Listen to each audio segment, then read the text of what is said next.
হলো, শিশুর আকিকা 7 দিনে দেওয়া হয় নাই, এখন কি পরে দিলে হবে? শিশুর আকিকা 7ম দিনে করা সুন্নাহ। 7ম দিনে, 7 দিন পর না কিন্তু। 7ম দিন আর 7 দিন পর বেশ কম আছে কিন্তু। শিশু যেই বারে জন্মগ্রহণ করবে ওই বার হবে প্রথম দিন।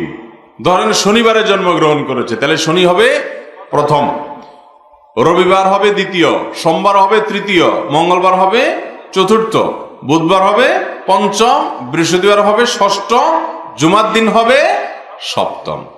তার মানে সন্তান যেই বারে জন্মগ্রহণ করবে তার আগের বারে 7ম দিন হয়।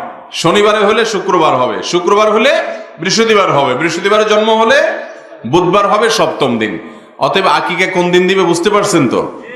যেই বারে জন্মগ্রহণ করবে তার আগের বারটাতে।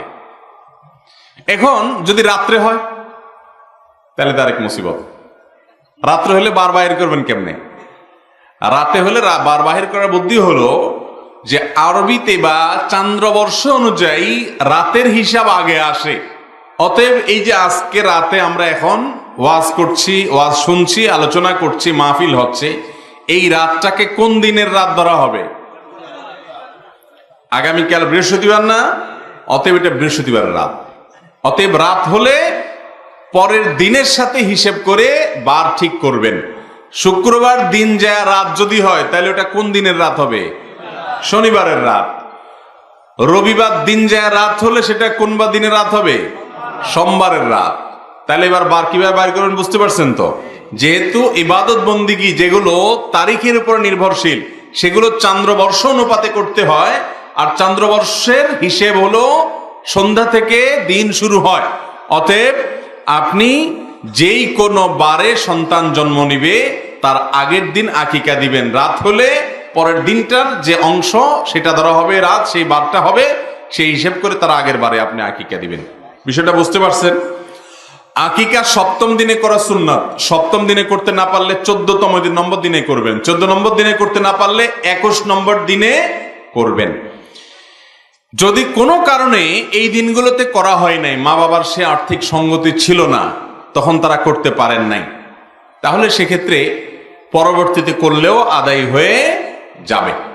অনেক সালাফ বলেছেন যে আমি যদি জানতাম আমার ছোটবেলায় আকিকা বাবা মা করেননি তাহলে আমি এখন করার ব্যবস্থা করতাম। স্বয়ং নবী করিম সাল্লাল্লাহু আলাইহি ওয়াসাল্লামের পরে এরকম হাদিস আছে, যার কারণে 7ম, 14তম, 21তম দিনগুলোতে করা হলো সুন্নাহ।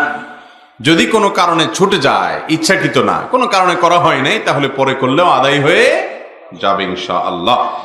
আকিকার গুরুত্ব আমরা অনেকে বুঝি না। অনেকে আকিকা করার জন্য টাকা পয়সা পায় না, অথচ মিষ্টি কিনে মিষ্টি খাওয়ায় অনেক। যে আকিকা করবে, সন্তান জন্ম নিছে তার, এই লোক আকিকার সময় বলে যে ভাই পয়সা নাই, ছেলে হয়েছে, 2টা ছাগল কিনতে হবে, 2টা ছাগলের দাম তো 20,000 টাকা, এত টাকা নাই আমার কাছে। কিন্তু দেখা যায় অনেক সময় আমাদের 10 কেজি 15 কেজি মিষ্টি এমনিই কিনা লাগে, আছে না নাই?